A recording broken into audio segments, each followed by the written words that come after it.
Ils sont artistes, historiens et sportifs, tous participent aux commémorations du 170e anniversaire de l'abolition de l'esclavage.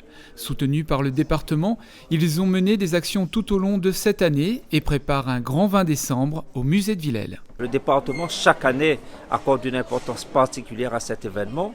Et encore une fois, cette année, nous allons organiser à Villèle un grand 20 décembre, en associant bien sûr des artistes de tous horizons, en associant aussi les habitants, notamment du quartier de Villèle, et quand je dis aussi donc les sportifs, parce que nous allons organiser des courses pédestres, tout cela pour faire vivre cette commémoration. Nous la voulons vivante, participative, et encore une fois, l'histoire.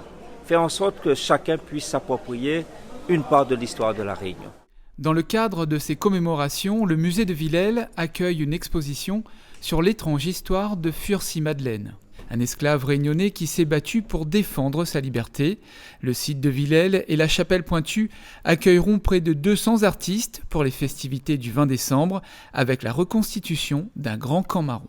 Sur le camp, donc reconstitution par camp Villèle de camps d'esclaves, de cases d'esclaves à cette époque, l'idée est de pouvoir revenir comme d'antan, ou au moment où on était à la nuit tombée, ensemble réunis pour se raconter des histoires, pour parler, pour chanter entre voisins, entre membres d'une même famille. Donc là, vous aurez à la fois du moringue, vous aurez à la fois des contes, vous aurez à la fois des chants polyphoniques malgaches et aussi du fonds-de-cœur, notamment avec Francky Lorette, pour donner ce côté un peu poétique et intimiste à ce lieu.